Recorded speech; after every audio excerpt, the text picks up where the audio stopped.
This is Acts chapter 1, and I'm going to start with verse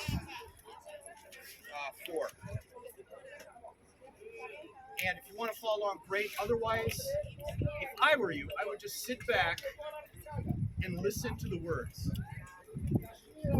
And being assembled together with them, Jesus commanded them not to depart from Jerusalem, but to wait for the promise of the Father, which, he said, you have heard from me. For John truly baptized with water, but you shall be baptized with the Holy Spirit not many days from now. Therefore, when they had come together, they asked him, saying, Lord, will you at this time restore the kingdom of Israel? Lord, are you going to be the king? And are you going to clean up this corruption and kick out the Romans and set up your kingdom? And it's going to be the fulfillment of the scriptures? And are you going to do the judgment now? Are you going to take this nation and make us a world superpower? He said to them, it is not for you to know the times or seasons which the Father has put in his own authority, but... Now that's a big deal to have a kingdom and a king. It's a really exciting thing to think about. But this, you will receive power when the Holy Spirit comes upon you, and you will be my witnesses in Jerusalem, in all of Judea and Samaria in the north, and to the ends. They did their job, and you are proof from the nation sitting here in the place. For just a minute, watch us what happens. In other words, they did obey.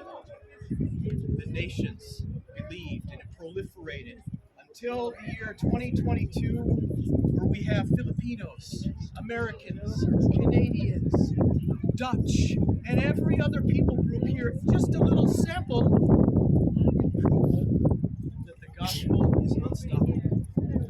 It's Now he had spoken these things. While they watched, he was taken up. Imagine he leaves them with a great vision that you'll receive power, that you'll make disciples of all the nations, baptizing them in the name of the Father, the Son, and the Holy Spirit. What did we do yesterday?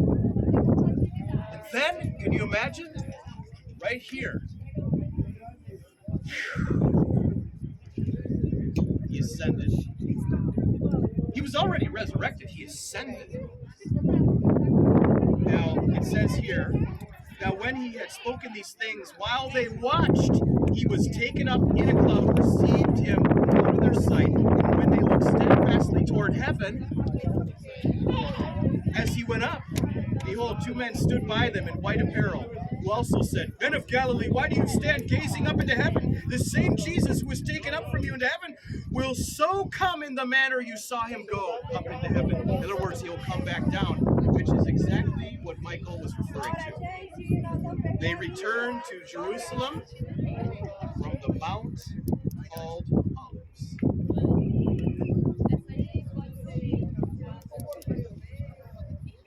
Revelation is not over yet. There is a person or persons in your life that still needs to hear the gospel of salvation. The Lord is going to develop you, change you, mold you during the rest of this trip for you to see how true the gospel is. You either believe and go all in, or you don't believe, and you are a fake. You're just wearing a label. It's your call. We've prepared 2 songs, and we're going to sing these songs, and I hope that you join with us and contemplate the words of these songs. And then I'm going to ask one of you to pray, and then we will go to the Garden of Gethsemane. The Garden of Gethsemane.